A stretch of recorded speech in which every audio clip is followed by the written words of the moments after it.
We will start now the chromatography 2.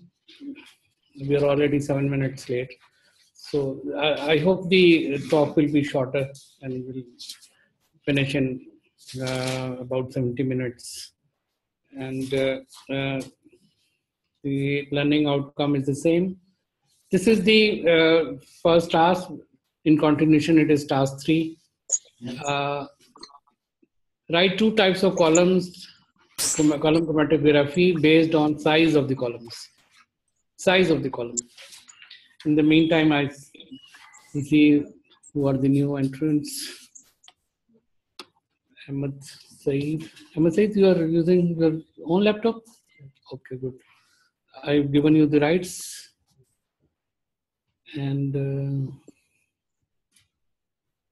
who else? Okay,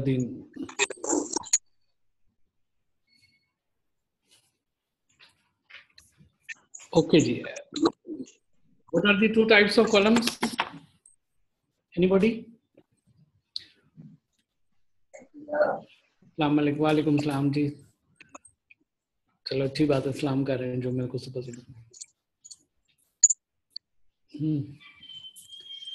ये मैंने इसलिए आपको बताया कि प्रैक्टिकल लाइफ में आपको ये मिलेगा. मिनी कॉलम्स भी होते हैं. हाँ, मिनी कॉलम. ये मिनी कॉलम जो होते हैं ना, ये क्रोमेटोग्राफी होती है. This is also chromatography, but they are not part of any big instrument. Very simple and not very costly. They are available in the market. Previously, we were using them extensively for A1C analysis, hemoglobin B, A1C analysis, and there were also other kits based on these mini columns. For example, I remember we did alpha aminolevulinic acid on such columns. We used to do urinary oxalates and many other things. The method is not very good and not specific sensitive, and now it is not used. Especially if you are using mini columns for the A1C, it's not good because it is not NGSP certified method. Because now it is recommended that you all know that A1C is now being used for diagnosis also. But when you're using for diagnosis, it should be very good, because if you say it is not raised, you will give a certificate of health to the patient. So the method should be very good. Walaikum salam ji, sabko jinhone salam likha hai. Now, can you write 2 types of column chromatography based on principles of separation? हैं तो बहुत सारी types, लेकिन 2 के बता दें. चले, ये तो लिखे ना आप. Principles of separation.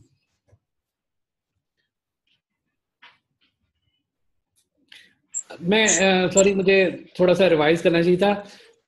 जैसे कहते हैं ना, प्रीवियस से कनेक्शन, हमने क्रोमेटोग्राफी पढ़ी थी और हमने कहा था कि chromatography in one word is separation. So separation के फिर प्रिंसिपल्स हैं, ठीक है, कि कौन कौन से प्रिंसिपल सेपरेशन के होते हैं. इसमें फिजिकल टाइप्स नहीं है. They are not physical types. I am not asking you physical types. These separation techniques may be used in planar, may be used in column, may be used in any type of column chromatography, may be used in gas chromatography, may be used in liquid chromatography. These are the principles of separation on which base on the technique, chromatography technique. Okay, so you must know the principles of separation, and there may be some modifications also. There may be some combinations of those principles, but we must know what are those basic principles. We'll start from FIP, from charge-based ion exchange chromatography. The Sefsha? Adsorption, very good. Partition chromatography or affinity chromatography. Adsorption chromatography, very good, very good. Size exclusion. So affinity chromatography, ion exchange chromatography, adsorption chromatography, partition chromatography, and size exclusion. And there are many others, and there may be combinations of 2. ठीक है. So we will discuss them one by one. We will just know what the principles are used and may not be in greater details. Okay, now coming to the first, this is actually in series question number 2. A chemical pathologist wants to establish a chromatographic assay for the diagnosis of minor acidopathies. He should select an equipment based on which of the following. ये FFP वालों को तो बहुत आता है, बाकी ये FFP के अलावा लिखें जरा आंसर इसका. Affinity और जी और लिखें.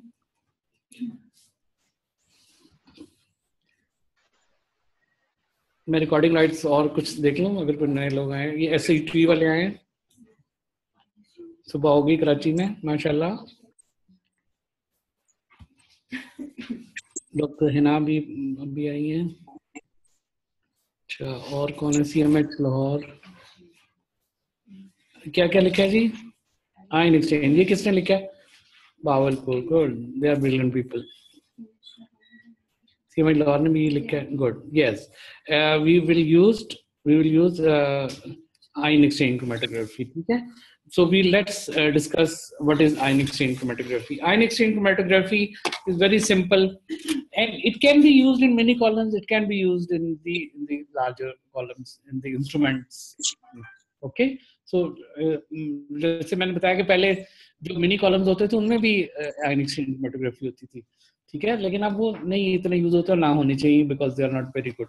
So on the basis of ions, you see this is a very useful diagram. You can divide them on the large net positive charge, net positive charge, net negative charge, and large net negative charge. Basically, it is the amount of the charge or the positive or negative charge chromatography. Okay? And in the stationary phase, there will be beads or the polymers which are negatively charged. Okay? Now, just give some consideration on this and explain to me, if we have negatively charged polymer beads in the column, which ions will travel fastest? ये जो 4 की list ऊपर लिखी हुई है, इसमें कौन से फास्टेस्ट ट्रेवल करेंगे? जल्दी लिखें जी, लिखें, आप भी लिखें, सारे अपने अपने पेपरों पे लिखें. Please write it on your papers.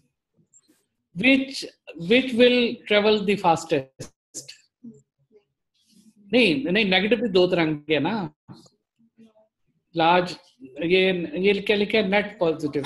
Net positive तो कोई नहीं है.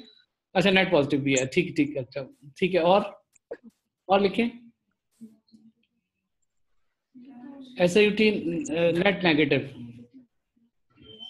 और लिखें net negative. By net negative को एनी. देखिए नेगेटिव चार्ज तुम्हारा लगा हुआ है ना. नेगेटिव चार्ज तो लगा हुआ है, तो नेगेटिव आपस में अट्रैक्ट करते हैं या रिपेल करते हैं? रिपेल करते हैं. तो large negative will be fastest. ठीक है सर. मोबाइल फेज बेसिकली वो जो आपने बात बताई थी कि जितनी एफिनिटी मोबाइल फेज के लिए या स्टेशनरी फेज के लिए होगी उसकी बेसिस पे मूवमेंट होगी ना सर? हाँ जी. As compare to stationary phase. As compare to stationary phase ना. तो अगर स्टेशनरी फेज में नेगेटिव चार्ज पार्टिकल्स हैं, पॉलीमर्स हैं, तो वो तो रिपेल करेंगे ना इसको. तो जो लार्ज पॉजिटिव चार्ज है, लार्ज नेगेटिव चार्ज है, वो सबसे फास्ट मूव करेगा और सबसे पहले ल्यूट हो जाए. अच्छा, आज मैं एक लफ्ज आपको बताता हूँ. मैं जो होता है ना, टेकन फॉर ग्रांटेड नहीं लेता कि आपको सारे लफ्जों के मतलब आते हैं. एक लफ्ज बहुत इस्तेमाल होता है, एल्यूट. ELUTE, एल्यूट या इल्यूजन या एल्यूट. ठीक है, जो बिल्कुल हमारे नए फर्स्ट ईयर वाले हैं उनके लिए है, बड़े लोग माइंड ना करें प्लीज. एल्यूट का मतलब होता है सेपरेट होना. जो चीज सेपरेट होके अलग हो जाए, that is called elude. Chromatography में एल्यूट बहुत इस्तेमाल होता है वर्ड. ठीक है, तो जब इस तरह की क्रोमेटोग्राफी, सबसे पहले जो चीज आएगी वो कौन से आएंगे? Large negative charge. वो एल्यूट तो सबसे पहले हो जाएंगे. ठीक है, अब आप दूसरे उसमें ट्यूब रखें तो फिर वो नेट नेगेटिव आ जाएंगे, फिर नेट पॉजिटिव आ जाएंगे और सबसे आखिर में लार्ज पॉजिटिव आएंगे. ठीक है, क्योंकि उनकी सबसे ज्यादा उस नेगेटिव चार्ज के साथ अफिनिटी है, नेगेटिव पॉजिटिव अट्रैक्ट करता है ना आपस में, वो लेट आएंगे सबसे, और इस तरह ये आप सेपरेट कर रहे हैं। तो ये एक डायग्रामेटिक रिप्रेजेंटेशन है उसकी जो इस स्लाइड में दी। हाँ पॉजिटिव भी होंगे लेकिन वो लेट होंगे। नहीं ये स्मॉल लार्ज का चक्कर नहीं है, स्मॉल लार्ज का नहीं है चक्कर। इसका मतलब है कि इसकी अमाउंट ऑफ चार्ज कितना है, नेगेटिव कितना है, पॉजिटिव कितना है। अब आपको पता है जो जिसकी हमने एग्जांपल दी थी वो था आयन एक्सचेंज, यानी अमाइनो एसिड्स की। अमाइनो एसिड्स जो होते हैं वो नेगेटिव चार्ज होते हैं, पॉजिटिव चार्ज होते हैं। मुझे जनरली प्रोटीन को कहते हैं एम्फोटेरिक, यानी दोनों एम्फोलाइट्स होते हैं। Proteins are ampholytes. Protein can be negative charge, protein can be positive charge. How their charge is determined, whether there will be negative or positive? pH of the solution. So this is a very beautiful thing, very beautiful principle. If you change the pH of the solution, you will manage the charge on the proteins. ठीक है, जब आप buffer का pH change करते हो तो आप उसको यानी प्रोटीन्स को की जो एम्पेरोलाइट्स उसकी जो प्रॉपर्टी है उसको आप प्ले कर लेते हो। ठीक है, हाँ उससे। अब मसलन एक अमाइनो एसिड है, वो उसका जो उसकी एक आइसोलेक्टिक पीएच है, एक लफ्ज होता है आइसोलेक्टिक पीएच। आइसोलेक्टिक पीएच वो होती है जो बिल्कुल एग्जैक्टली पीएच होती है जिसपे वो प्रोटीन या अमाइनो एसिड न्यूट्रल हो जाता है, उसपे कोई चार्ज नहीं रहता। ठीक है, उसपे कोई चार्ज नहीं रहता। ठीक है, तो आप इस तरह से उसकी पीएच को मैनिपुलेट करते हो कि जो मुख्तलिफ अमाइनो एसिड्स हैं वो रिपेल हों, वो मूव करें। ठीक है, वो मूव करें तो, और वो फिर उनको, अब हम तो मसलन 23-24 अमाइनो एसिड्स कर रहे हैं। ठीक है, तो अब 24 अमाइनो एसिड्स के लिए 24 बफर तो नहीं इस्तेमाल हो सकते, तो उनके ग्रुप्स बनाए हुए हैं। तो 4 या 6 ऊपर जो आप, मैं अभी फोटोग्राफ भी दिखाऊंगा, उसमें बॉटल्स पड़ी हुई बड़ी बड़ी, और वो बफर हैं। आप बफर को चेंज करते हो और एक group of amino acid separate हो जाता है।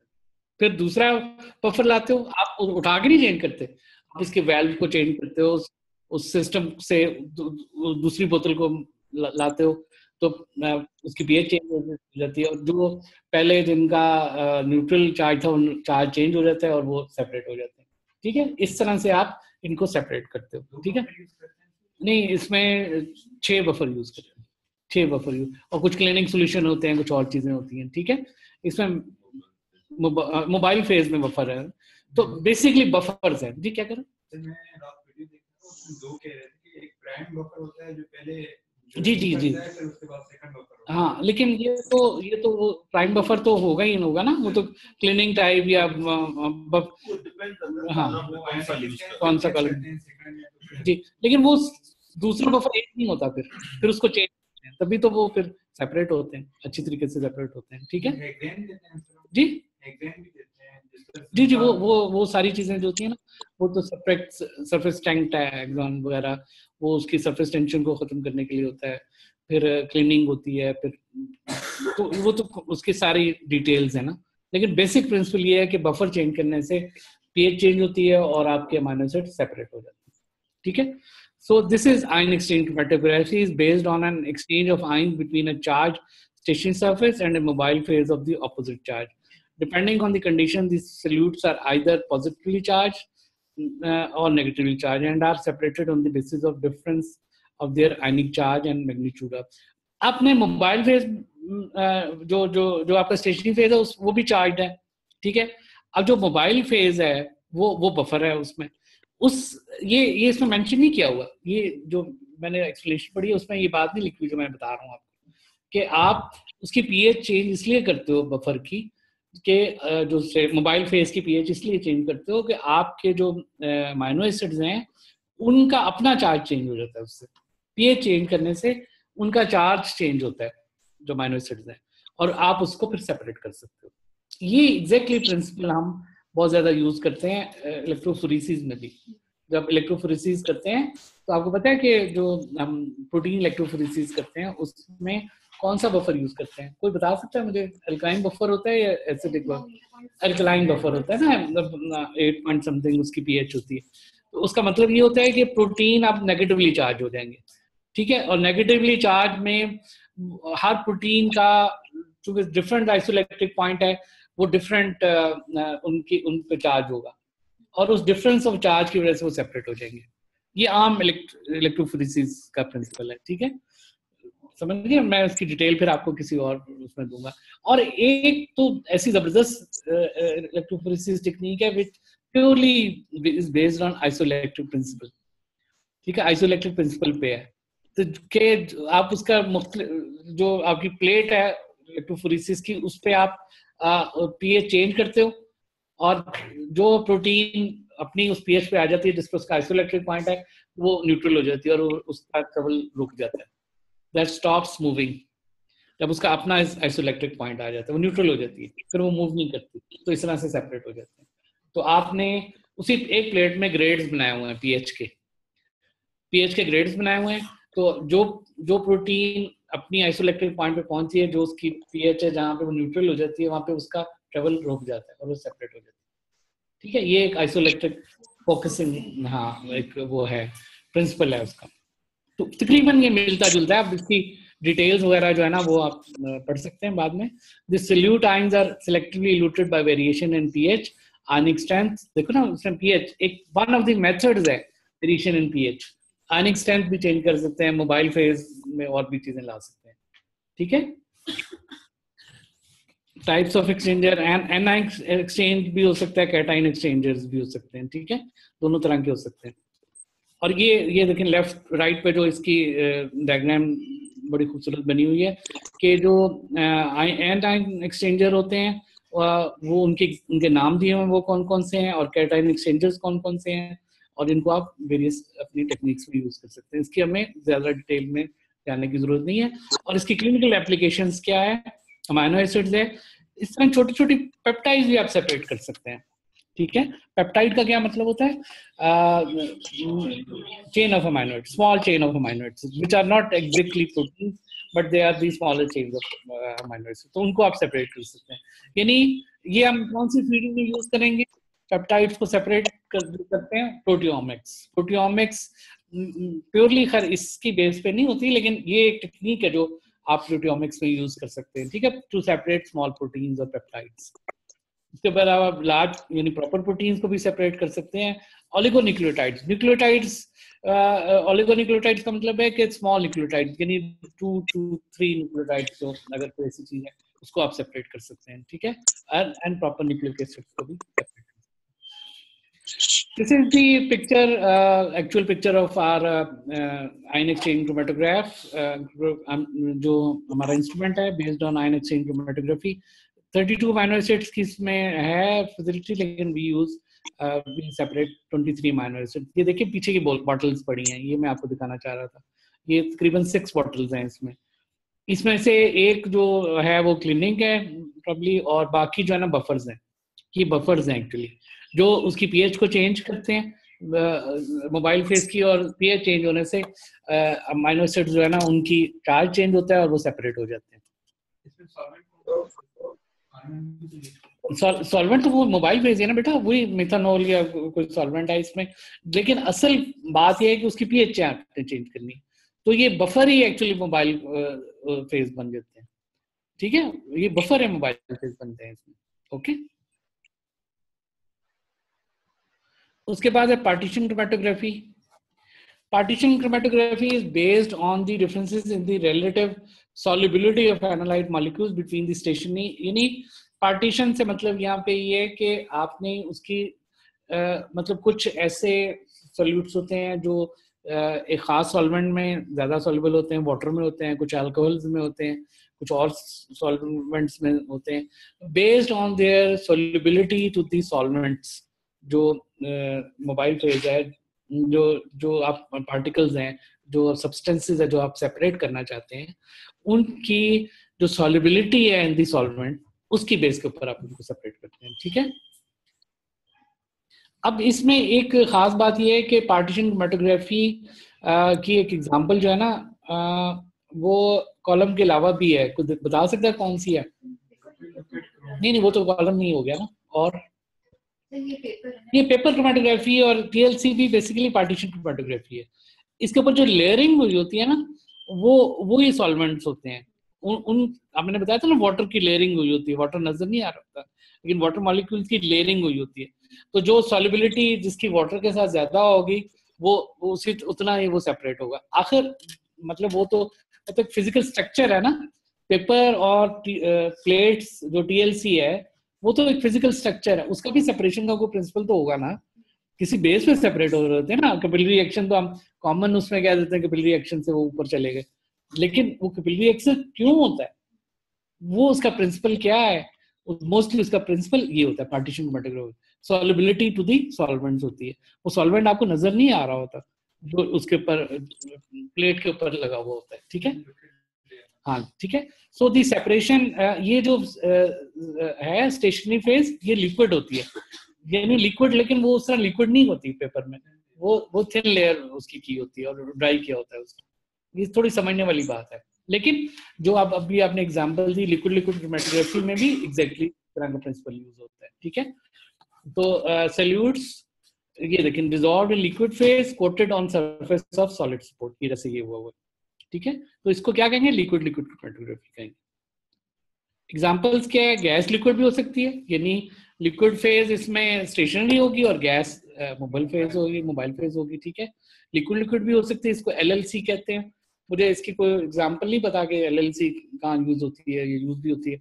मतलब असल में ये मैंने बताया था क्रोमेटोग्राफी तो एक पूरी बहुत वास्ट फील्ड है, हम तो उसका बिल्कुल टाइनी सा पोर्शन हमारे लिए यूजफुल है जो हम अपनी मेडिकल लैब्स में या डायग्नोस्टिक लैब यूज करते हैं। प्रॉब्ली हमारे यहाँ कोई लिक्विड लिक्विड क्रोमेटोग्राफी वाला इंस्ट्रूमेंट नहीं है, ठीक है, लेकिन मे भी एग्रीकल्चर में हो, किसी और फील्ड में होता हो। normal phase, the stationary phase is polar and mobile phase is relatively non-polar.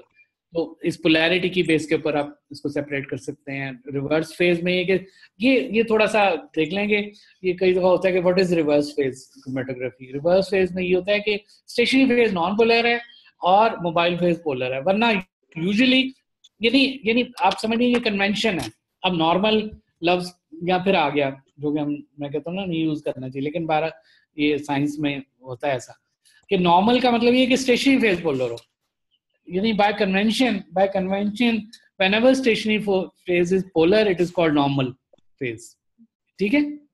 whenever जितना soluble होगा उतना slow होगा। बिल्कुल बिल्कुल बिल्कुल, वेरी गुड। जितना सॉल्युबल होगा उतना स्लो मूव करेगा, हाँ बिल्कुल। तो उस लेकिन आपने जाहिर है सारा बिल्कुल इनसॉल्युबल तो लेंगे तो फिर सेपरेट नहीं होगा, आपने इस तरह से डिवाइस करना है कि वो सेपरेट भी हो अपनी सॉल्युबिलिटी की बेस के ऊपर, ठीक है। तो ये जो स्टेशनरी फेज है जब ये पोलर होता है तो it is called normal phase, और जब ये नॉन पोलर होता है stationary phase it is called reverse phase. बस इतना याद रखिएगा। कोई एग्जामिनर पूछे what is reverse phase, when the stationary phase is non polar, ठीक है। Otherwise when it is polar it is called normal phase. कोई जरूरी नहीं है आप वो भी हो सकता था, वो कोई अब नॉर्मल नहीं है, वो कोई मेंटली सिक नहीं है रिवर्स फेज, बस बाय कन्वेंशन नाम उसको दिया गया है, ठीक है।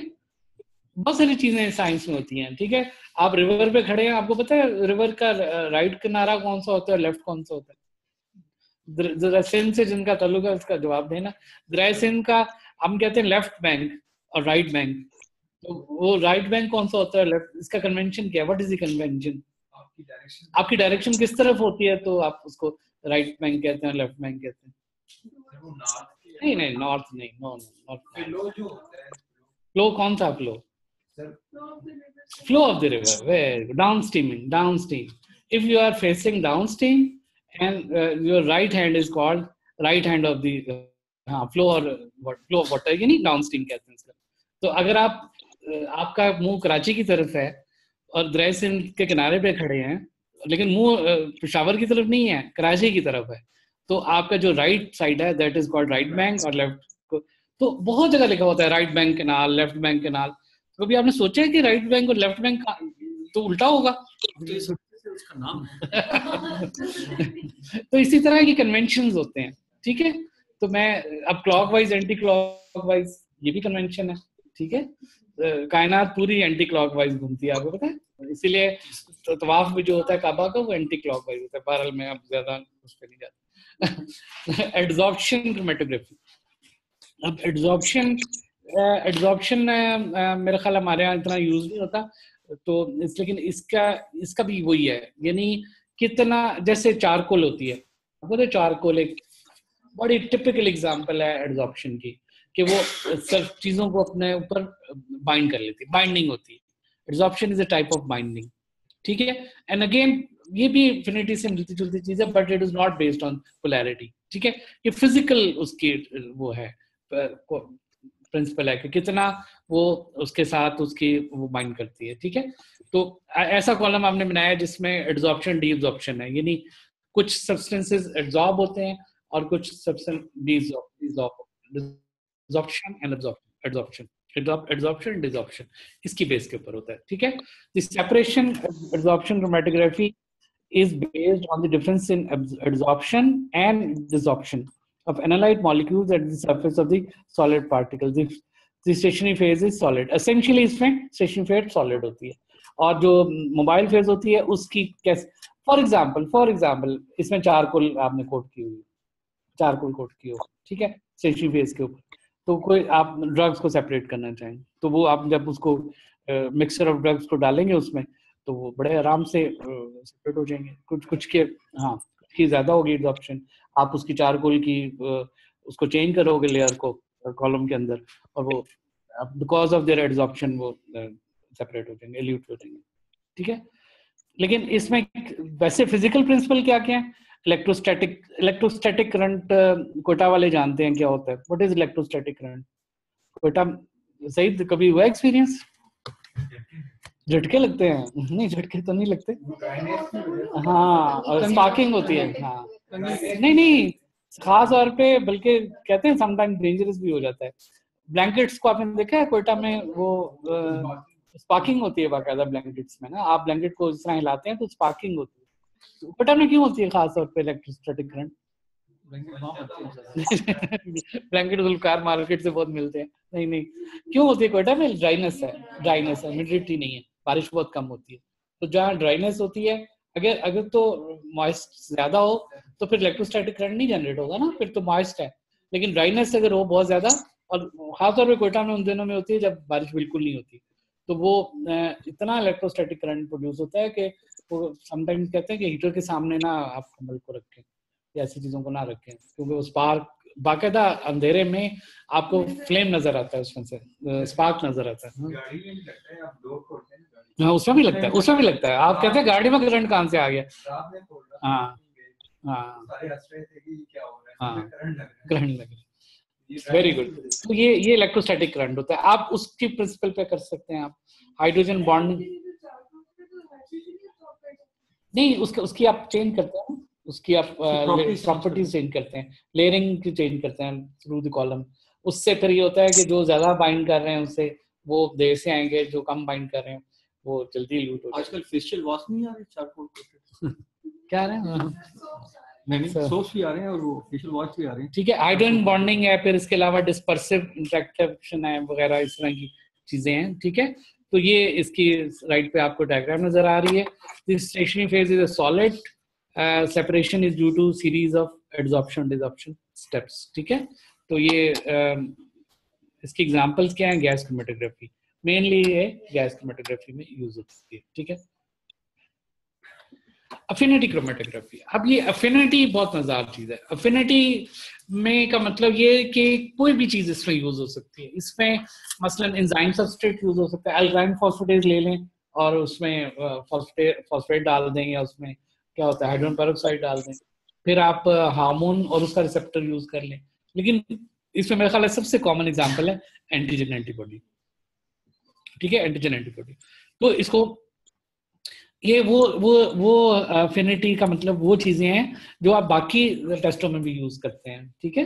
बाकी जगह भी तो एंजाइम से आप सेपरेट वो करते हैं, एंजाइम सबस्ट्रेट को यूज करते हैं, हार्मोन रिसेप्टर्स को यूज करते हैं, एंटीजन एंटीबॉडी को यूज करते हैं। तो इसकी बेस के ऊपर है ये। जो आप राइट साइड पे जरा देखें, ये जो डायग्राम है इसमें ये एक मिक्सचर ऑफ प्रोटीन है, ये बड़ी खूबसूरत सा कलर्स, मुख्तलिफ कलर्स में, शेप्स में ये प्रोटीन है। इसको इस कॉलम में डाला आपने, प्रोटीन मिक्सचर को, to the column containing a polymer bound ligand specific for protein of interest. आपने एक प्रोटीन ऑफ इंटरेस्ट का लाइगेंड डाल दिया। लाइगेंड का मतलब होता है जो उसके साथ अटैच हो जाती है, यानी फॉर एग्जांपल एंटीबॉडी है कोई, ठीक है, आपकी प्रोटीन एंटीजन है ना, आप प्रोटीन एंटीजन है, आप चाह रहे हैं कि मेरी वो वाली प्रोटीन सेपरेट हो जाए, ठीक है, वो प्रोटीन सेपरेट हो जाए, खास प्रोटीन, तो आप उसके खिलाफ जो एंटीबॉडी है वो आप इसमें लाइगेंड के तौर पे कोट कर दिया, आपने कोट की हुई है। जब आपने वो प्रोटीन डाली तो वो उसके साथ रह जाएगी और बाकी सारे ल्यूट हो जाएंगे, ठीक है, या दूसरे डाल दें और उसको ल्यूट करा लें, अलग ल्यूट करा लें, तो मकसद सेपरेट करना है ना आपका, तो वो इस तरह से आप सेपरेट कर लेते हैं, ठीक है। सोल्यूशन ऑफ लाइगेंड भी डाल सकते हैं। सोल्यूशन ऑफ लाइगेंड का फायदा ये होगा कि वो आपकी उस स्पेसिफिक प्रोटीन को लेके नीचे आ जाएगा। दोनों तरीके से हो सकता है, बाइंड भी कर सकते हैं, और उसको यानी आप उसको स्टेशनरी फेज में भी लगा सकते हैं और उसको मोबाइल फेज में भी लगा, लाइगेंड को, समझ आई ना? हाँ, लाइगेंड को आप स्टेशनरी फेज में भी लगा सकते हैं और मोबाइल फेज में भी लगा सकते हैं, ठीक है। मोबाइल फेज में लगाएंगे तो वो जो प्रोटीन आई है उसको लेके नीचे आ जाएगा। अब मसलन एग्जांपल देता हूँ, आपने HDL को सेपरेट करना है LDL के साथ, ठीक है, स्टेशनरी फेज में आप LDL लगा लें तो नीचे जो आएगा वो क्या होगा, HDL होगा। ये इसीलिए इसको एफिनिटी कहते हैं। आपको पता है एफिनिटी बेस्ड सेपरेशन ऑफ, मैं ये नहीं कह रहा वो क्रोमैटोग्राफी यूज हो रही है आपके आम टेस्टों में, लेकिन इसी तरह से किया जाता है कि मसलन आप मेजर जो दो सपोज कर लिए जाते हैं कि एक LDL है और एक HDL है, ठीक है, और बाकी VLDL वगैरह तो बहुत कम होते हैं ना। तो अगर आप किसी तरीके से LDL को रोक लें, कहीं पे रोक लें किसी तरीके से, तो बाकी जो बचेगा वो HDL है मोस्ट प्रॉब्ली, या HDL को रोक लें और नीचे जो आएगा वो LDL है। तो इस तरह से आप सेपरेट कर लेते हैं। मकसद ये होता है कि आपने सेपरेट करना है दोनों। Got my point? Stationery phase में अगर आपने किया है तो आप उस चीज को रोकेंगे जो आप एल्यूट नहीं करना चाहते, ठीक है। जिसको आप एल्यूट करना है उसको आप, अगर आपने स्टेशनरी फेज उसका लाइगेंड नहीं लगाना, ठीक है, जो लेफ्ट वाला इसमें पार्ट है। और अगर आपने मोबाइल फेज में लाइगेंड यूज किया है तो फिर आप उसका यूज करें जो आपने सेपरेट करना है, जो आपने एल्यूट नीचे लाना है, ठीक है, जिसको आपने टू वे अराउंड दोनों तरफ जो लाइगेंड आपने कोई आप एनालाइट ऑफ इंटरेस्ट को हाँ तो उसको बाद में लोड कर, उसमें बाद में लोड कर। अगर एनालाइट ऑफ इंटरेस्ट डायरेक्ट आ जाता है वो किसी को जो एनालाइट ऑफ कॉन्फ्लिक्ट है उसको रोकना चाहते हैं, जी बिल्कुल। मकसद ये कि जिस तरह सर लाइगेंड अगर उसमें स्टेशनरी फेज में होगा तो इसमें दो स्टेप्स आपको इन्वॉल्व, हाँ 2 स्टेप्स बिल्कुल सेपरेट करना, फिर उसके बाद जो आपने एब्जॉर्ब एनालाइट ऑफ इंटरेस्ट को उसको निकल जाती है, बाद में उसको कोई और चीज डाल के उसको वहां से रिलीज कर ले, हाँ उसको रिलीज कर ले, क्योंकि कंटामिनेशन भी सारी निकल जाएंगी। तो ये अब एफिनिटी क्रोमैटोग्राफी मिनी कॉलम्स में भी होती है, और ये जो A1C मैंने एग्जांपल दी वो एफिनिटी कॉलम क्रोमैटोग्राफी होती है, ठीक है ना। आयन एक्सचेंज भी होती है और एफिनिटी भी होती है, दोनों तरह से यूज होती है, ठीक है, लेकिन not a good matter. Once again I tell you, don't use these mini columns for at least for A1C. So ये जब स्टार्ट किया था ना HbA1c, हाँ वही था, तो वो स्टैंड बाय की किट होती थी, स्टैंड बाय की किट होती थी, अभी भी यूज होता है, अभी भी है जो HbA1c की है जी बिल्कुल अभी भी है, उसमें भी हम सारा कुछ बाइंड कर लेते हैं, सुपरनल ले लेते हैं, हाँ उसमें वो इल्यूट होता है जो इंटरेस्ट होता है, जी उसको फिर हम HbA1c एनालाइज उसको उसकी परसेंटेज ले लेते हैं टोटल सिंपल एब्जॉर्प्शन से ना, फिर कलरीमेट्रिकली जो एल्यूट आता है उसमें हीमोग्लोबिन मेजर कर लेते हैं, कलरीमेट्रिकली मेजर करते हैं, अभी भी वही है, वैसे वो नहीं यूज होता है। हाँ तो ये भी एफिनिटी की, नेक्स्ट स्लाइड भी एफिनिटी की है। The stationary phase in affinity chromatography is prepared by immobilizing a ligand on particles of a support either directly और वाया स्पेसर, ठीक है, मुख्तलिफ उसके तरीके लिखे हुए हैं इसके लिए। A variety of chromatographic support media like agarose, cross-linked, dextrans, polyacrylamide, acrylamide, cellulose, polystyrene, etc. They are used. जी इलेक्ट्रोफोरेसिस में भी तकरीबन ये चीजें यूज होती हैं, ठीक है। Optimum binding achieved by using specific pH and ionic strength, ठीक है, जो उसकी पीएच रखते हैं और आयनिक स्ट्रेंथ उस तरह रखते हैं कि बाइंडिंग जो है ना ऑप्टिमम हो जाए उनकी, ठीक है। The elution of analyte achieved by using excess ligand competing proteins like substrates or inhibitors by pH change of buffer or by using chemicals which break hydrogen bonds like urea etc. ठीक है, तो ये आगे फिर इसकी details हैं कि किस तरह से आप उसको सेपरेट कर सकते हैं, यूज कर सकते हैं। क्रोमेटोग्राफी की टेक्निक्स है ना, इसमें इनवेरिएबली जो फिजिकल है ना सर कंडीशंस, हाँ, वो इनके ऊपर डिपेंड करता है। जी जी जी जी के ऊपर हाँ कहीं ना कहीं हाँ, ये बहुत अच्छा बगैर नवीद ने जो बता रहे हैं। बगैर नवीद, अगर आपको आवाज नहीं है तो मैं दोबारा बता देता हूँ कि इसमें जो फिजिकल स्ट्रक्चर है ना मोबाइल फेज का और स्टेशनरी फेज का, वो बड़ा इंपॉर्टेंट है। पीएच कैसी है, टेम्परेचर कैसा है, आयनिक स्ट्रेंथ कैसी है। आयनिक स्ट्रेंथ का पता है ना कि कितना उसमें सोडियम क्लोराइड वगैरह डाला हुआ है, मोलैरिटी कितनी है, ठीक है, पोलैरिटी कितनी, ये इन बेसिस पे होता है। और ये कोई आसान काम नहीं है बनाना। उन लोगों को दाद है ना जिन्होंने एक्सपेरिमेंट्स करके आपको ऑप्टिमम कंडीशन बता दी हुई है, किस तरह करेंगे तो सेपरेट हो जाएगा। हमने तो सिर्फ चलाना होता है ना उसको। ये कॉलम टेक्नोलॉजी जो है ना बड़ी मुश्किल, बहुत मुश्किल, बहुत मुश्किल। कॉलम टेक्नोलॉजी बहुत मुश्किल है, इतनी वैरायटीज हैं, कंफ्यूज हो जाता है। अच्छा, ये देखिए सर, क्लिनिकल एप्लीकेशन क्या है? Separation and classification of protein, separation and identification of antibodies, separation and identification of lipoproteins, separation of cells, ठीक है। ये मुख्तलिफ एक्सपेरिमेंट्स में यूज होती हैं। ऑल्दो अब इनसे बहुत बेहतर टेक्निक्स आ गई हैं, लेकिन क्लासिकली ये क्रोमेटोग्राफी यूज होती थी सेपरेशन के लिए। साइज एक्सक्लूजन क्रोमेटोग्राफी, ये भी बड़ी मजेदार है। साइज एक्सक्लूजन, इसमें क्या होता है, कोई बता सकता है? पोर्स होते हैं। देखिए ना, अगर आपने कॉलम में पोर्स रख दिए हैं, ठीक है, छोटे छोटे पोर्स रख दिए, ठीक है, तो अब मुझे ये बताओ, अपना सोच के, मैं देखना चाहता हूँ, मुझे डर होता है कि आप सो ना गए। ये बताओ कि आपके कॉलम में छोटे छोटे स्पोर्स हैं, सुराख हैं, ठीक है, कौन सा पार्टिकल जो आप सेपरेट कर रहे हो, मिक्सचर ऑफ पार्टिकल्स है। अब साइज की बात हो रही है, साइज पे है ना सारा कुछ। अब बड़े पार्टिकल जल्दी पहुंचेंगे या छोटे पार्टिकल जल्दी पहुंचेंगे? सोच के बताओ।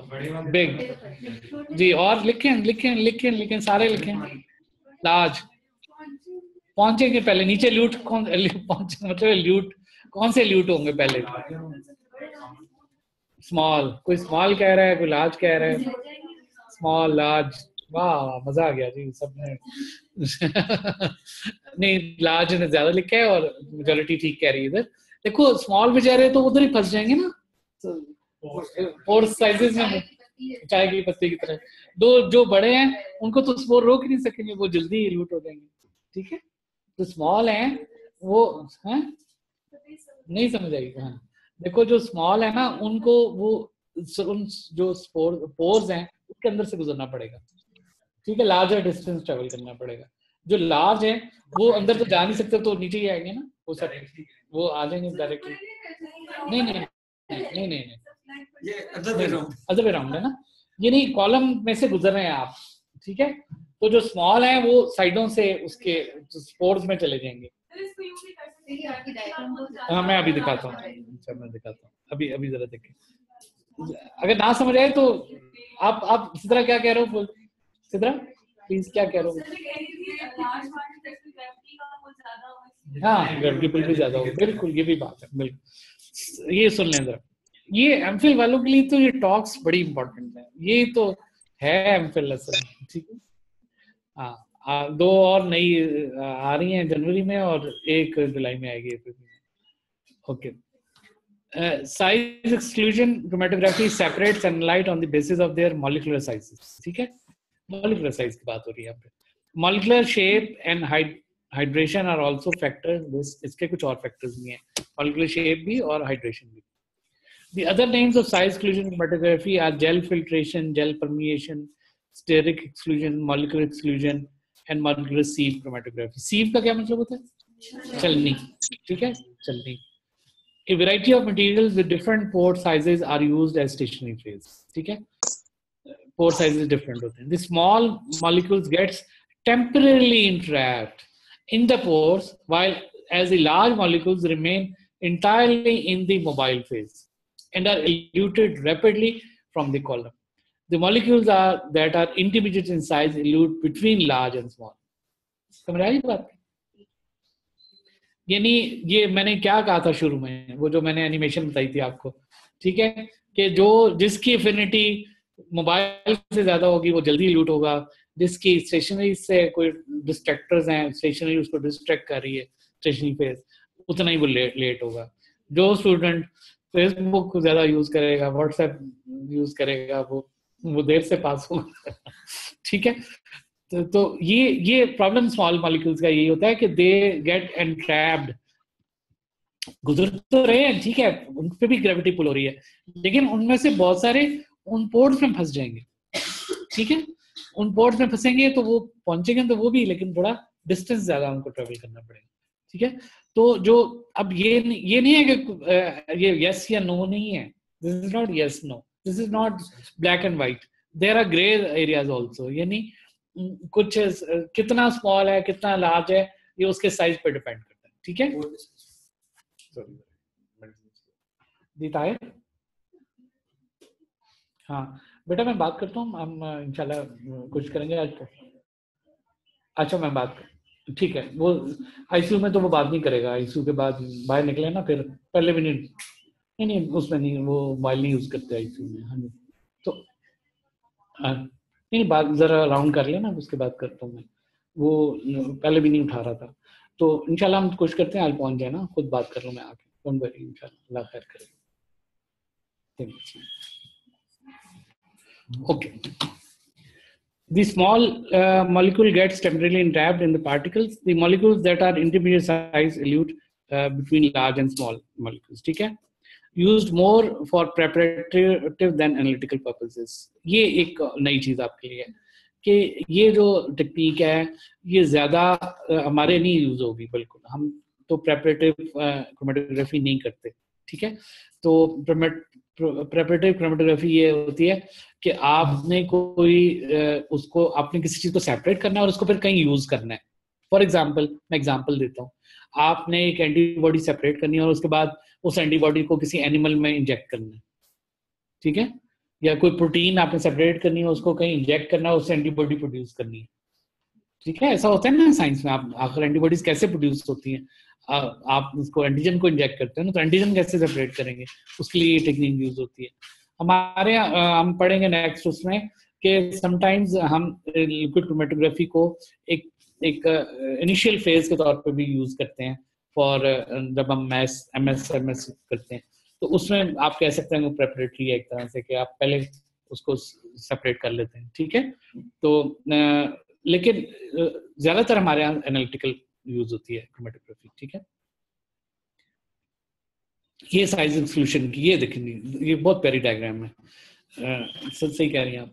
Separation is based on molecular size. Stationary phase is a material of controlled pore size also called gel permeation. ये जो स्मॉल है ये इसमें जाहिर है जब वो गुजर रहे हैं, अब एक यहाँ से समझिए जरा, एक पार्टिकल स्मॉल पार्टिकल आ रहा है ऊपर से, आ रहा है करीब आ रहा है, कॉलम के साथ साथ आ रहा है, जब यहाँ पहुंचेगा तो वो लामाला इधर चला जाएगा, नहीं जा सकता, नहीं भी जा सकता, जा भी सकता है.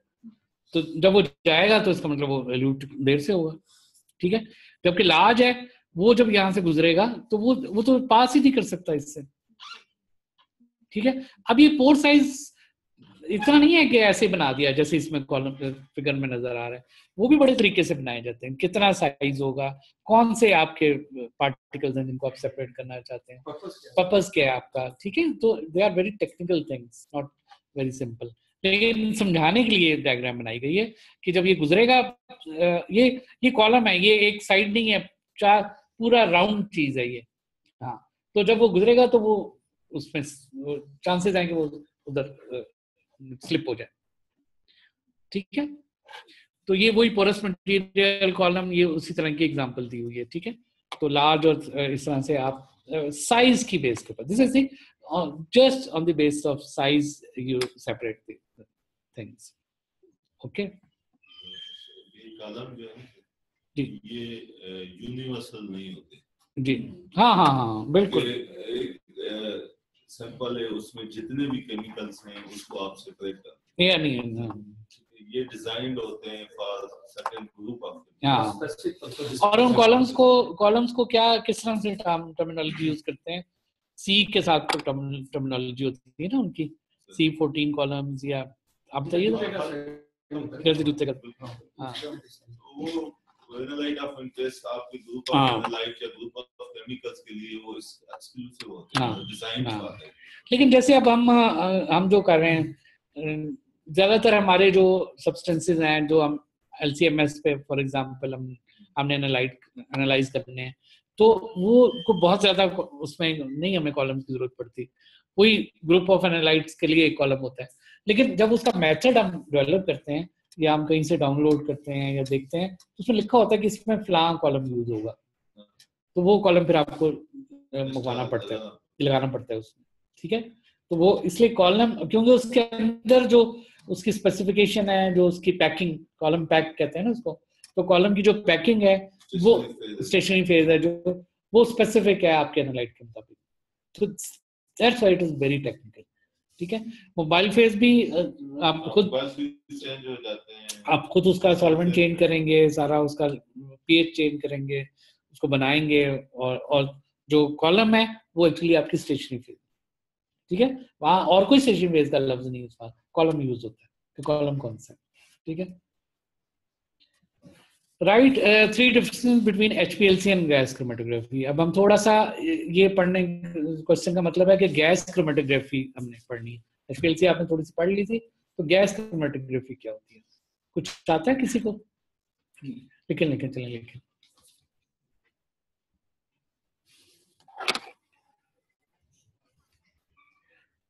आज डॉक्टर सुबिया वसीम भी ज्वाइन किया हुआ, वेरी गुड, फ्रॉम कनाडा। एक घंटे पीछे हो गए रात के समय।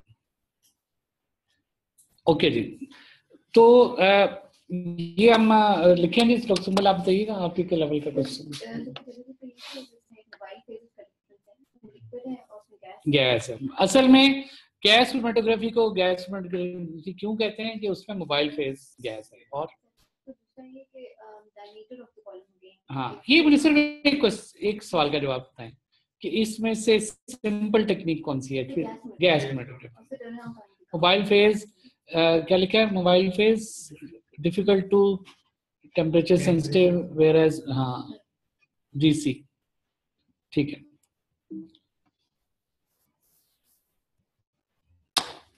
अच्छा ये देखें HPLC कितनी कॉम्प्लिकेटेड, उसमें जो हमने पिछले लेक्चर में भी पढ़ा था, बहुत सारी चीजें हैं इसमें, और ये मासूम सी गैस क्रोमेटोग्राफी है इसके मुकाबले में।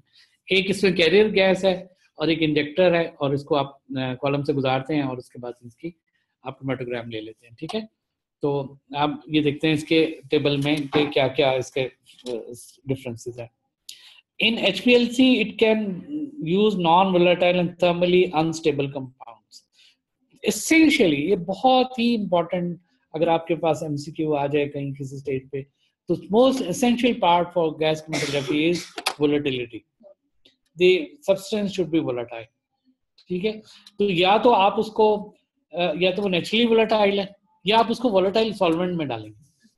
ठीक है, या नेचुरल वोलेटाइल होगा या वोलेटाइल सॉल्वेंट होगा उसका। इसीलिए समटाइम्स आपको सॉल्वेंट चेंज करना पड़ता है, डेरिवेटाइजेशन इसीलिए करनी पड़ती है।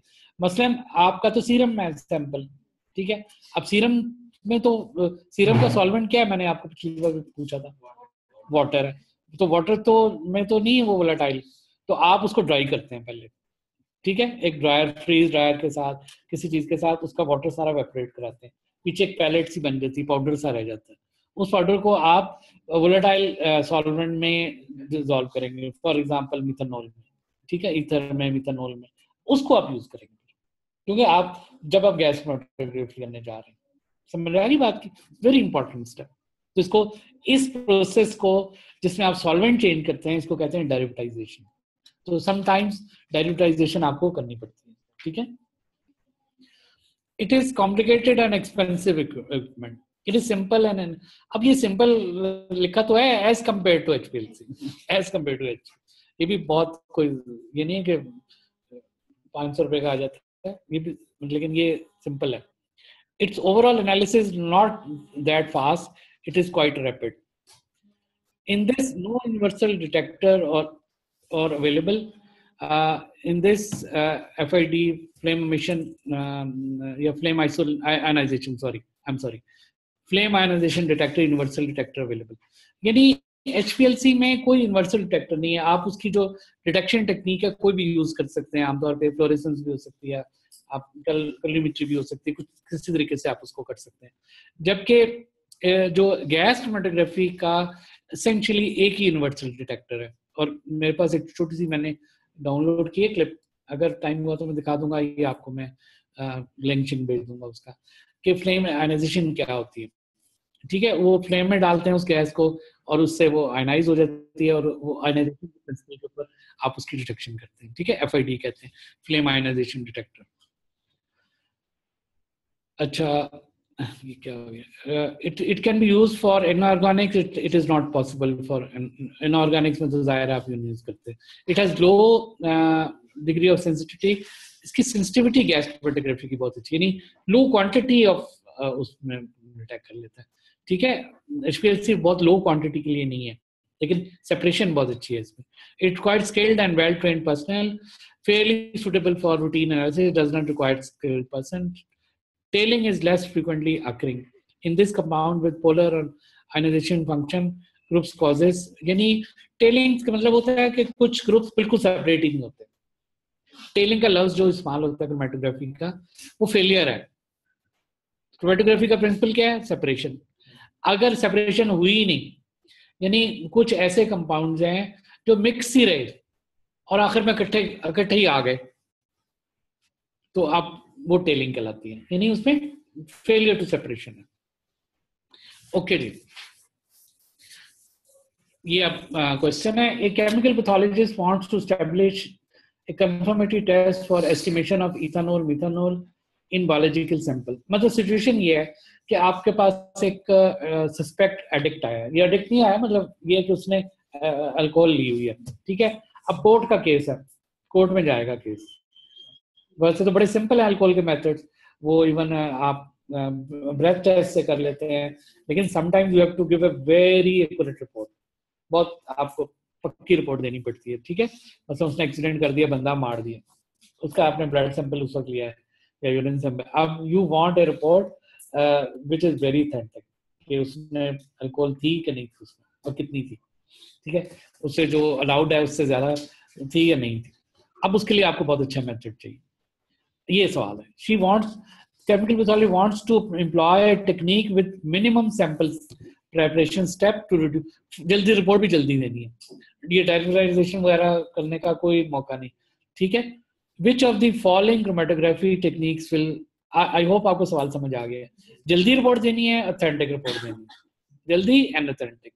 अगर ऑथेंटिक ना हो तो इवन कलरीमेट्रिक मेथड अवेलेबल है अल्कोहल के, ब्लड टेस्ट अवेलेबल, लेकिन ऑथेंटिक देनी है और जल्दी भी देनी है. डाइल्यूटाइजेशन, एक्सट्रैक्शन, इसका कोई टाइम नहीं है आपको. अब बताइए कौन सी टेक्निक यूज होगी? Gas chromatography. जी, गैस क्रोमेटोग्राफी का ऑप्शन है. अच्छा, हेड स्पेस. तो जो ऑप्शन ही नहीं वो तो नाम बोलिए ना जी. और कोई? हाँ, हेड स्पेस गैस. अब ये मुझे बताइए, ये तो माशाल्लाह आपने सही बता दिया. What is the difference between head space gas chromatography and the other gas chromatographies? इसमें डिफरेंस क्या है? ये MS साथ लिखा है, लेकिन MS भी जरूरी नहीं है इसमें. हमारा जो हेड स्पेस है उसमें MS तो नहीं है साथ, वो FID है. ठीक है, तो ये आप समझ लें कि बस FID भी हो सकता है, MS भी हो सकता है, लेकिन FID से भी बहुत अच्छा इसमें सेपरेशन है. जी बताइए. नहीं, ये बताइए कि क्या डिफरेंस है दोनों में डिफरेंस क्या है? बड़ा मुश्किल सवाल है, आसान नहीं है, मुझे पता है. What is the basic difference or what is basic advantage of head space?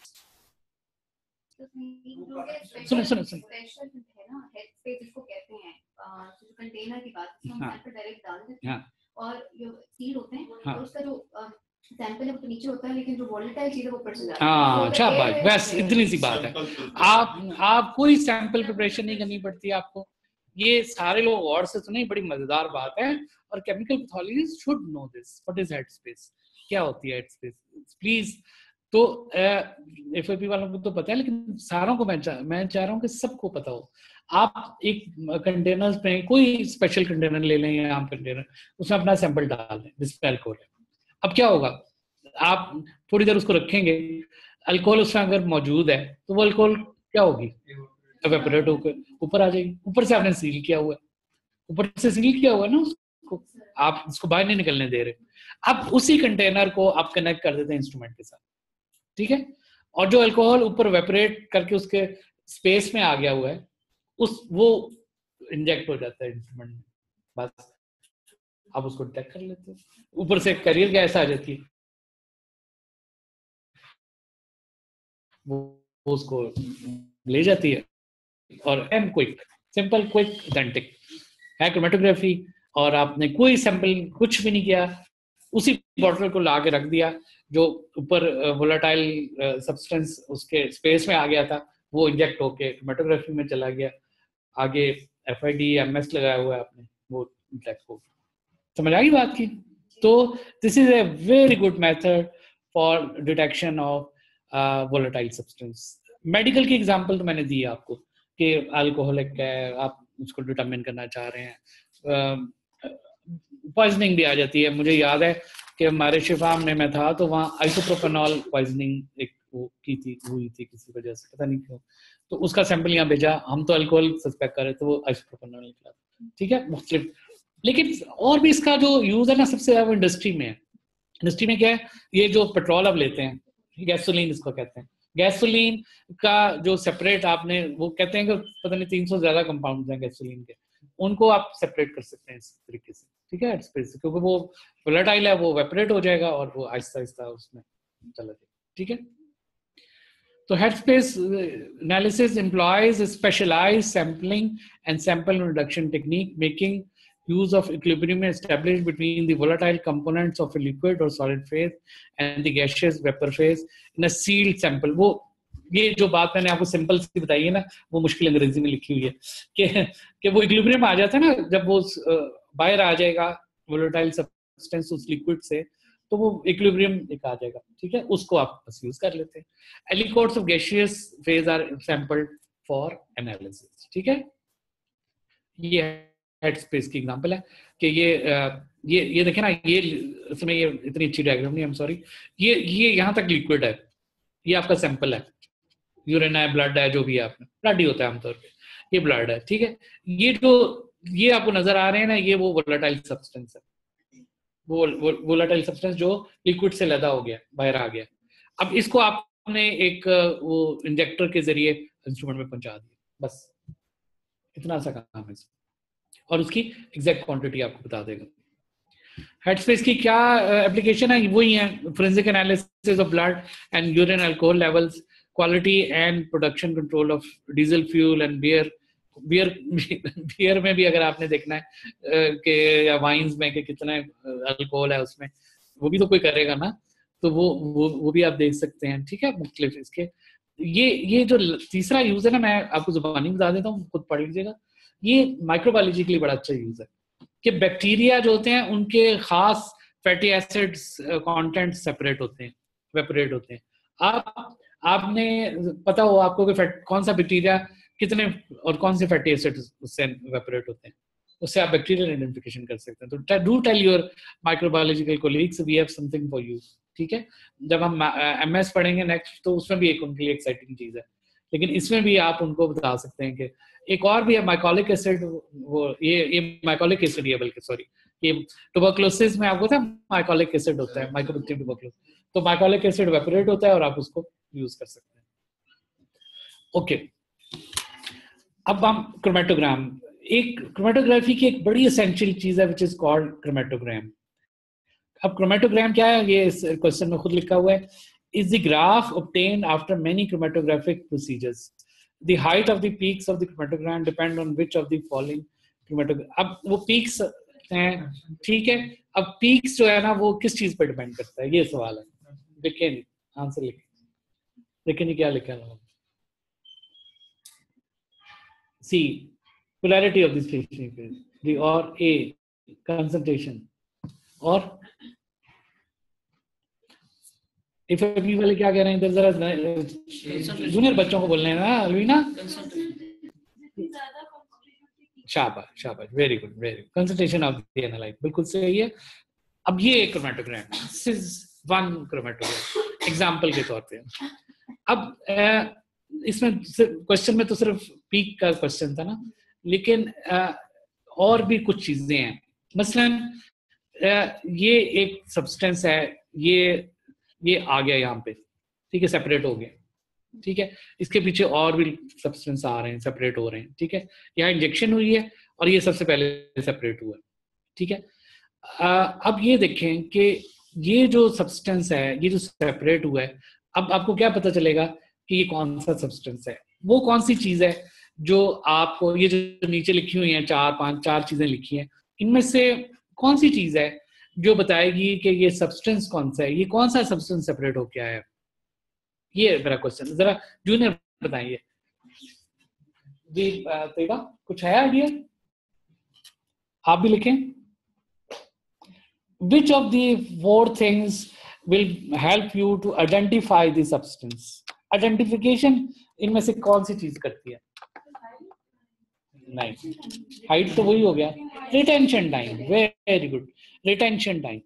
आपको पता होता है कि क्रोमेटोग्राम में ये रिटेंशन टाइम फलाने सब्सटेंस का है। मैं माइनोएसिड्स की एग्जांपल देता हूँ। आपको पता होता है कि वेलिन का रिटेंशन टाइम क्या है। जब उस रिटेंशन टाइम पे पीक आती है तो आप कहते हैं दिस इज वेलिन। दूसरा, आपने उसके वो भी आपने स्टैंडर्ड भी लगाए होते हैं, ठीक है। तो अभी इंटरनल स्टैंडर्ड को मैं बाद में बताऊंगा, आपने स्टैंडर्ड भी लगाया होता है, ठीक है, वो उससे भी आइडिया हो जाता है। तो फिर उसकी कैलकुलेशन से भी आपको पता चले। लेकिन मैं आपको बिल्कुल सिंप्लीफाई करके बता रहा हूँ कि आपको ये पता होता है कि कौन से आरटी किस सब्सटेंस का है। जब उस आरटी पे रिटेंशन टाइम पे पीक आती है तो आप कहते हैं this is that particular substance, ठीक है। अब यहाँ पे एक पीक होगी, एक यहाँ पे पीक होगी, रिटेंशन टाइम सेकंड्स में होगा, ठीक है। तो सेकंड, फलाने सेकंड पे जो पीक है वो फला सब्सटेंस की, उसकी हाइट नहीं, प्लीज मेक श्योर। बेटा इंटरनल स्टैंडर्ड को भी मैं बताता हूँ, प्लीज पाक भी कुछ इंटरनल स्टैंडर्ड की बात पहले ये समझ लो कि रिटेंशन टाइम क्या होता है। It is time in seconds, it is time in seconds which is used for the identification, only for identification, RT कहते हैं इसको, ठीक है। आपको पता होता है कि अच्छा, अब ये तो हो गई आइडेंटिफिकेशन। आपको पता चल गया कि फलां चीज की पीक है, ये वेलिन की पीक है, ठीक है। अब वेलिन की पीक ये है, वेलिन अब की क्वांटिटी क्या है, तो आप लोगों ने ठीक कहा कि उसका वो उसके आप पीक ले लें, हाइट ले लें, लेकिन आप एरिया लेते हैं उसका, ठीक है। उसका पूरा एरिया ले लेते हैं और उससे फिर आप करते हैं, ठीक है। एक और चीज साथ ही मैं बता दूं कि कौन सी पीक ज्यादा अच्छी होती है, स्लिम स्मार्ट या लार्ज ब्रॉड पीक? स्लिम। जितनी पीक स्लिम होगी उतनी इसका मतलब है कि वो सेपरेट हुआ है। वो ये जो ब्रॉड पीक होती है, वाइड सी होती है अगर पीक, या वाइड सी वेव जो होती है, वो इसका मतलब कि हो सकता है उसमें सेपरेट नहीं हुए सब्सटेंस, तो शार्प पीक अच्छी होती है। बिल्कुल डॉक्टर ना, ठीक है। हाँ, ये अब एक्सप्लेन है। Retention time, it is the time required to elute a sample component from the stationary phase. कितनी देर में कोई सैंपल वहां पहुंचता है। Retention volume, it is the volume of the mobile phase required to elute the sample component from the, ये आप calculate खुद करते हैं फ्लो रेट वगैरह से कि कितना आपको मोबाइल फेज चाहिए इसके लिए, इसको इल्यूट करने, इससे भी आइडेंटिफिकेशन हो जाती है आप। Dead time, the time for the unretained subspecies to reach the detector is called the dead time. यानी वो टाइम जिसमें unretained, यानी जो रिटेन नहीं हुए, जो सारे पहुंच गए, जो सेपरेट हुए हैं, वो टाइम है, ठीक है। तो सारे सेपरेट हो गए। ये मैंने आपको शायद पहले भी कहीं दिखाई हो, ये एक एक्चुअल पिक्चर है हमारी स्क्रीन से ना माइनोएसिड में। अब ये देखें, हर माइनोएसिड की एक अलग पीक है और ये इंस्ट्रूमेंट खुद मार करके देता है ठीक है। ये मसलन यूरिया तो हमें रिक्वायर्ड नहीं है, यूरिया के पीक भी है। एस्पिरिन, एस्पार्जे क्या होता है, एस्पारगेट है, थ्रियोनीन है, सेरीन है, ग्लूटामीन है, ग्लाइसिन है, और ये ग्लाइसिन है। ये देखें, अब ये हमें पता है कि इस मिनट पे, इस पार्ट पे मिनट्स में भी होती है, सेकंड में नहीं होगा, मिनट में भी हो सकता है। तो इस मिनट पे 40 के करीब जो होती है पीक होती है, वो ग्लाइसिन की होती है। अब वो तो हमें खुद इंस्ट्रूमेंट मार्क करके दे देता है कि फलान चीज की पीक है, लेकिन वो सबसे कितनी ज्यादा है, देखिए कि इसकी हाइट कितनी ज्यादा है ना। तो और दूसरा ये हम थोड़ा सा इस पे और भी काम करते हैं कि इसको देख लेते हैं। वो कंप्यूटर पे फैसिलिटी होती है कि आप इसको खोल के देख लें कि इसमें कोई और पीक्स तो नहीं साथ जुड़ी हुई, ठीक है। तो आप देख लिया आपने कि ग्लाइसिन सबसे ज्यादा है। तो ये केस एक्चुअली नॉन कीटोटिक हाइपरग्लाइसिमिया का था। ये हमेशा मैं याद रखता हूँ क्योंकि ये हमारा पहला केस था, फर्स्ट केस था, जो पिछले साल सितंबर में हमने डायग्नोज किया था। बाकी सारे माइनोसिट्स की भी पीक उसने मार्क की है, लेकिन उनकी क्वांटिटी थोड़ी है, ये वेलिन, सिस्टीन, मिथ्यूनिन वगैरह, ठीक है। चलेंगे, अब हम आते हैं इंटरनल स्टैंडर्ड की। थोड़ा सा टाइम सॉरी एक्सीड हो रहा है, लेकिन 10 बजे तक तो मुझे अलाउड है ना, 10 बजे तो से ज्यादा कभी भी नहीं जाएगा। अच्छा, इंशाल्लाह। Internal standard is used when analytical sample size, position, or matrix limit the precision of a technique. Write two important differences between external calibration and internal standard. Internal standard वहाँ यूज होता है जहाँ पे सैंपल साइज जो होता है वो very कर रहा हो, वो चेंज हो रहा हो। सैंपल साइज का मतलब ये वो वाला नहीं है, रिसर्च वाला सैंपल साइज नहीं है, स्पेसिमेन साइज। पोजीशन, मैट्रिक्स का प्रॉब्लम है, हम चलते हैं। ऑर्डरिटाइजेशन कर रहे हैं आप, एक्सट्रैक्शन कर रहे हैं, बहुत सारा हैंडलिंग उसकी हो रही है, तो उसमें बहुत सारी चेंजेस आ सकती हैं। तो ऐसी सिचुएशन में आप इंटरनल स्टैंडर्ड यूज करते हैं। अब इंटरनल स्टैंडर्ड और एक्सटर्नल स्टैंडर्ड या कैलिब्रेटर का डिफरेंस बताइए। इंटरनल तो हम हर सैंपल के साथ जी, इंटरनल हाँ हर सैंपल के साथ लगाते हैं, ये बहुत इंपॉर्टेंट है। तो मैच होता है, मैच होता है, शाबाश, हाँ ठीक है। हाँ, लेकिन कैलिब्रेटर जो होता है वो तो एग्जैक्टली सेम सब्सटेंस होते हैं ना, लेकिन इंटरनल स्टैंडर्ड सेम नहीं होता, लेकिन उससे बहुत क्लोज रिजेम्बलेंस होती है उसकी, ठीक है। और दूसरा, इंटरनल स्टैंडर्ड आप हर सैंपल, हर क्वालिटी कंट्रोल, हर एक के साथ लगाते हैं, ये बात याद रखिए, ठीक है।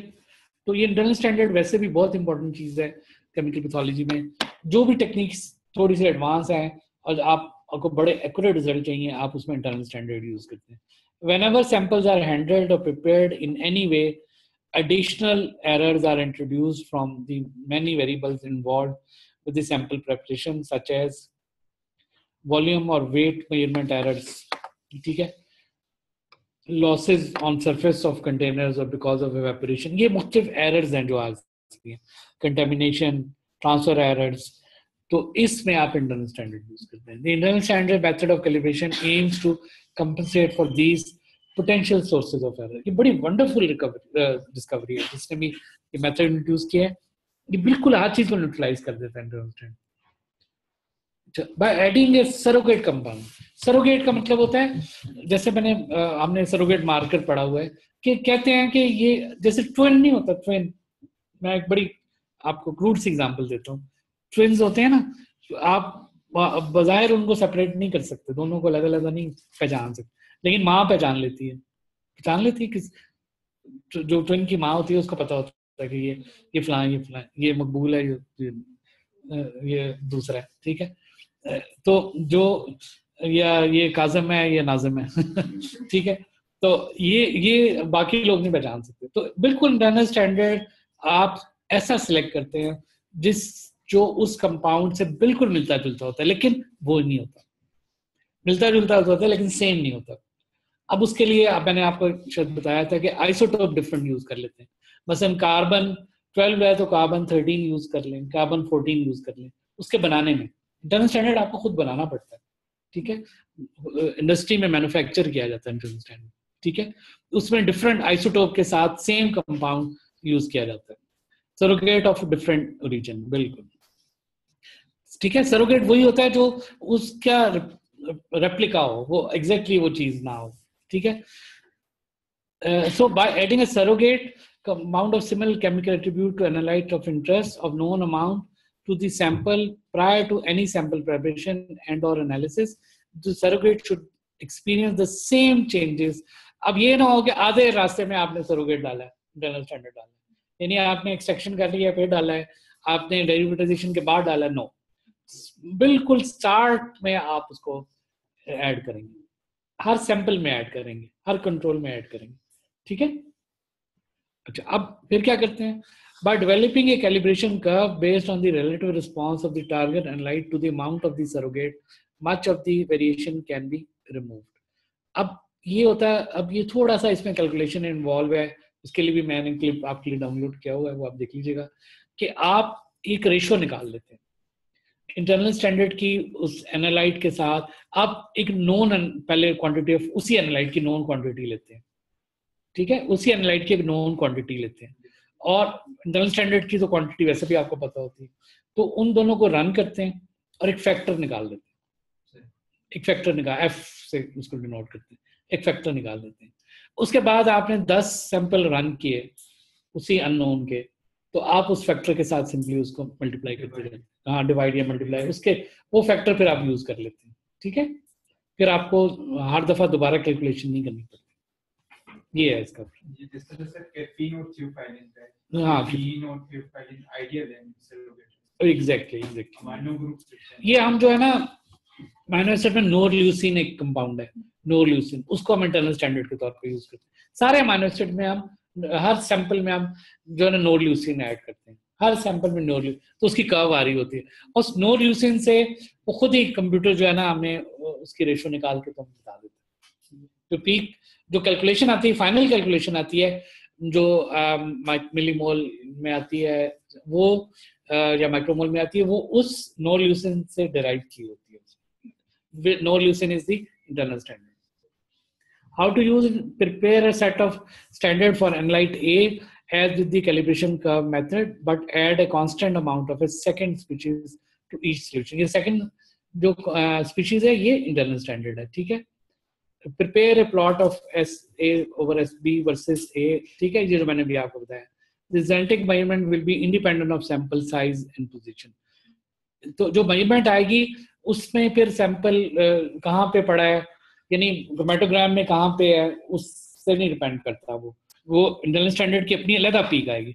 सबसे इंपॉर्टेंट बात यह है कि इंटरनल स्टैंडर्ड की पीक क्रोमेटोग्राम में आपके एनालाइट से क्लियरली डिफरेंट होनी चाहिए, उसके अंदर ना हो, उसके अंदर मर्ज ना कर रही हो। यानी इंटरनल स्टैंडर्ड में अगर आपसे पूछा जाए कि सबसे इम्पोर्टेंट क्या क्रोमेटोग्राफी में इम्पोर्टेंस है, कि उसको सेपरेट होना चाहिए आपके एनालाइट के साथ, जिस यानी इसीलिए नोरल्यूसिन की जो पीक है बिल्कुल बाकी अमीनो एसिड से अलग पड़ी होती है, उसका उनसे कोई लेना देना नहीं होता, ठीक है। सर मेरे ख्याल में पीक भी पहले आती है, पीक भी पहले आती है, नोरल्यूसिन की तो पहले आती है, लेकिन ये जरूरी नहीं है बेटा, ये तो नोरल्यूसिन में पहले आती है, लेकिन ये कहीं भी आ सकती है, लेकिन जो हमारे इस एग्जाम्पल में नोरल्यूसिन की पहले आती है, ठीक है। Okay ji, with use of 2-dimensional HPLC, एक HPLC की बहुत अच्छी मॉडिफिकेशन है जिसमें 2-dimensional HPLC यूज होती है, और उसमें 10,000 कंपाउंड जो है ना आप सेपरेट कर लेते हैं, आइडेंटिफाई कर लेते हैं। Which of the following chromatographic qualities is enhanced with the use of this technique? कौन सी चीज इसमें आप कहेंगे जब आप इतने ज्यादा सब्सटेंस को जो चीज सेपरेट कर लेती है वो क्या कहलाती है? वेरी गुड आंसर, ठीक है, चलें। और अटेम्प्ट तो किया है इन्होंने, कम से कम गलत या सही नहीं कह सकते। और बी कॉलम सिलेक्टिविटी, नहीं ये सही है बिल्कुल आंसर इनका, ये पीक कैपेसिटी है। मतलब ये है, बड़ी सिंपल सी बात है, ये टर्म्स हैं, ये टर्मिनोलॉजीज हैं, ये जार्गन्स हैं, ठीक है। जार्गन हर चीज के अपने अलग होते हैं, हर फील्ड के होते हैं, ठीक है। जैसे मैंने RT आपको बताया, रिटेंशन टाइम बताया आपको, और भी मैंने कोई एल्यूट का लफ्ज बताया। इस तरह का एक जार्गन है पीक कैपेसिटी, कि इस क्रोमेटोग्राम की, इस टेक्निक की पीक कैपेसिटी क्या है, यानी ये कितनी पीक्स दे देता है आपको, इस टेक्निक से आप कितनी पीक्स ले सकते हैं। तो ये मैंने बताया, एग्जांपल वो दी है जो बहुत अच्छी मॉडिफाइड एडवांस टेक्निक है, 2-dimensional HPLC। वो 10,000 पीक दे सकता है। अब मुझे नहीं पता वो 10,000 पीक्स कंप्यूटर कैसे शो करता होगा, लेकिन वो उसका पोटेंशियल 10,000 पीक्स का है। इसका मतलब उसकी पीकिंग कैपेसिटी बहुत ज्यादा है, पीक कैपेसिटी या पीकिंग कैपेसिटी, यानी वो बहुत सारी पीक्स आपको सेपरेट करके दे देगा। तो इसमें एक सब्जेक्ट में उसके मेटाबोलाइट्स भी, जी मेटाबोलाइट भी बिल्कुल, मेटाबोलाइट तो बिल्कुल अलग हो जाते हैं, बिल्कुल अलग होते हैं, ठीक है। कोई हर पीक जो है वो सर उसकी कोई ना कोई सब्सटेंस अलग सब्सटेंस मतलब उसकी दूसरे से जो है ना डिफरेंट होगी, यही तो है distinction. A scientist is working on a chromatogram analysis requiring removal of proteins from multiple serum samples. ये असल में क्वेश्चन जरा सा पहले होना चाहिए था। ये क्वेश्चन ये है कि आपने सबसे पहले प्रोटीन को सेपरेट करना है, ठीक है, वरना प्रोटीन तो बड़ागर कर देगी आपके पूरे क्रोमेटोग्राम का, ठीक है। एसेंशियल है, आप इधर इस लैब में आजकल प्रोटीन सेपरेट नहीं करते डीप्रोटीनाइजेशन, लेकिन क्रोमेटोग्राफी के लिए जरूरी है कि आप प्रोटीन को सेपरेट करें। तो उसके लिए मुख्तलिफ टेक्निक्स यूज होती हैं, ये सारी वही टेक्निक्स हैं, acid preparation, precipitation, liquid extraction, organ solvent precipitation, salt precipitation and solid phase extraction. इसमें से कौन सी अच्छी है? सॉलिड फेज, ठीक है, बिल्कुल। ये कॉस्टली भी है लेकिन it's a very good technique. तो इस क्वेश्चन को देने का मकसद ये था कि आपको deproteinization is an essential step chromatography में अक्सर जगहों पे, ठीक है। और आपको सिवाय वो हेड स्पेस में आपको नहीं करना, वो तो डायरेक्टली लगाना, मैंने बताया आपको। बाकी जगहों पे हमें भी उसमें नहीं करनी पड़ती, एक्सट्रैक्शन नहीं है हमारे उसमें जो आईईसी है, ठीक है, लेकिन कई जगहों पे करनी पड़ती है आपको। तो उसके अब झगड़ा ये होता है कि लिक्विड एक्सट्रैक्शन जो है बहुत वो है, इनएक्सपेंसिव है और सिंपल है, ठीक है, और सॉलिड फेज कॉस्टली है। एक सैंपल के लिए आपको पर सैंपल आपको कॉस्ट पड़ती है उसकी, ठीक है, लेकिन वो बहुत अच्छी है, ठीक है। Thank you very much. Any question? मुश्किल तो नहीं था? थोड़ा सा मुश्किल था, हाँ थोड़ा सा मुश्किल था, आई एम सॉरी। और अगर कोई नहीं समझ आया तो मुझे 1 मिनट हम ले लेते हैं, तो आप अपना बताइए। लैब में जो हम सिंपल कॉलम बनाते हैं उसमें डालते हैं सॉल्वेंट, डालते हैं स्टिकर, डालते हैं, पहले कॉटन डालते हैं, कॉटन के बाद स्टिकर डाल दिया, फिर सैंड जो हाँ तो कॉलम बिल्कुल बिल्कुल ये हम कर सकते हैं जी, बिल्कुल क्यों नहीं, बिल्कुल कर सकते हैं। हाँ क्या आपके पास वो होना चाहिए ना, मतलब आपके पास वो इंस्ट्रूमेंट होना चाहिए रीड करने की। अच्छा, इसमें मैं 1 मिनट चले मुझे दे दें आप कि जो हमारा नेक्स्ट टॉपिक है मास स्पेक्ट्रोमेट्री, वो खासा मुश्किल है, वो आप थोड़ा पढ़ के आइएगा, ठीक है। बिल्कुल ब्लैंक अगर आप आएंगे तो फिर थोड़ा सा मुझे मुश्किल होगी जाने में, ठीक है। दूसरी, उसका इससे क्या ताल्लुक है, ये जो क्रोमेटोग्राफी है, ये this is a good technique for separation, good technique, but for identification is not a good technique. मैं आपको बताऊं, ये कोई आइडियल टेक्निक नहीं है फॉर आइडेंटिफिकेशन। तो FID ठीक है, बहुत अच्छी चीज है, फ्लेम आयनाइजेशन डिटेक्टर जो है, लेकिन वो उतना अच्छा नहीं है डिटेक्टर, ठीक है। तो जब आप मैरिज करते हैं between chromatography and mass spectrometry, तो फिर वो बहुत जबरदस्त कॉम्बिनेशन बन जाता है, ठीक है, क्योंकि मास spectrometer is a very good, almost ideal identifier है। वो हम पढ़ेंगे, सेपरेट भी करने के लिए यूज हो सकता है और आइडेंटिफिकेशन के लिए, लेकिन आइडेंटिफिकेशन उसकी बहुत अच्छी है। वो मास चार्ज रेशो के साथ, मास चार्ज रेशो वंडरफुल चीज है, ठीक है। तो ये marriage between the chromatography and mass spectrometry that has done wonders in analytical science. और वो अक्सर इंस्ट्रूमेंट जो है ना LC-MS, GC-MS, LC-MS इस तरह से आपको मिलते हैं, ठीक है। तो थैंक यू वेरी मच। मुझे नहीं लगता कोई क्यूरी है, तो इंशाल्लाह मैं ये प्रेजेंटेशन आपको भेज दूंगा। अल्लाह हाफिज, मे अल्लाह ब्लेस यू ऑल।